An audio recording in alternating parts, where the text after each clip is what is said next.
नमस्कार लाडक्या बहिणींनो, मराठी माहिती दूत या यूट्यूब चॅनलमध्ये तुम्हा सर्वांचं स्वागत आहे।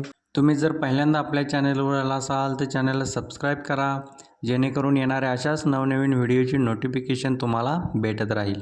ई-केवायसी संदर्भातली अपडेट जर पाहायची झाली तर ई-केवायसी सुरू झालेली आहे, परंतु पोर्टलवरती अजूनही खूप प्रॉब्लेम आहेत।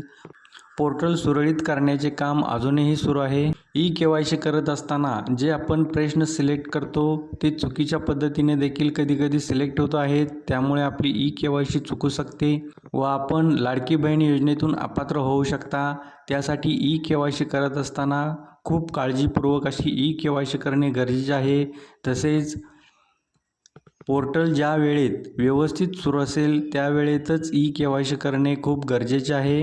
ई-केवायसी करण्यासाठी कोणत्याही पद्धतीची गडबड करू नये। शासनाने त्यासाठी 2 महिन्याचा अवकाश लाडक्या बहिणींना ई-केवायसी करण्यासाठी दिलेला आहे, त्यामुळे ई-केवायसी करण्यासाठी कोणत्याही प्रकारची गडबड करू नये। तसेच ई-केवायसी करत असताना शासनाच्या अधिकृत पोर्टलवरून ई-केवायसी करणे गरजेचे आहे।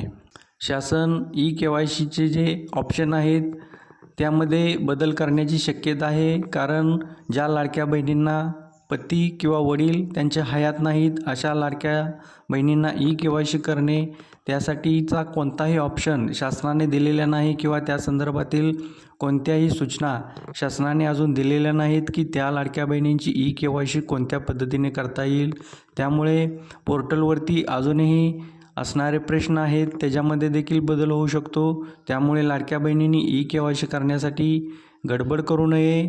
ई-केवायसी जर करायची असेल तर पोर्टल व्यवस्थित व सुरळीत चालू असलेल्या वेळेमध्ये करून घ्यावी। आता सप्टेंबरचा 15वा हप्ता संदर्भात जर माहिती घ्यायची झाली तर हप्ता वितरित करण्याच्या अगोदर शासन निर्णय निर्गमित होतो व त्यानंतर लाडक्या बहिणींच्या खात्यामध्ये त्यांचा जो हप्ता आहे तो जमा होत असतो।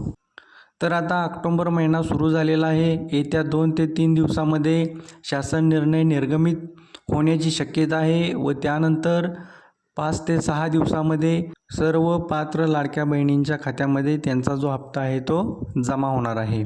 सर्वात महत्त्वाचं म्हणजे तुमची जरी ई-केवायसी झाली नसली तरी देखील तुम्हाला सप्टेंबरचा हप्ता आहे तो भेटून जाणार आहे। त्यामुळे ई-केवायसी करण्यासाठी कोणत्याही प्रकारची गडबड करू नये। तुम्हाला जर इथून पाठीमागचे हप्ते भेटले असतील तर सप्टेंबरचा देखील तुम्हाला हप्ता भेटणार आहे।